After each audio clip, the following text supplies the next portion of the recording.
Аксуйское ущелье. Вот такие красоты. Позвонил подписчик. Попросил помочь. Вот едем.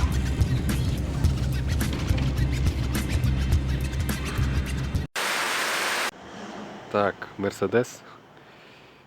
Сливаем дизель. Вместо бензина залили дизель. Вот так сливаем. Туда подключились. Насос сделал напрямую.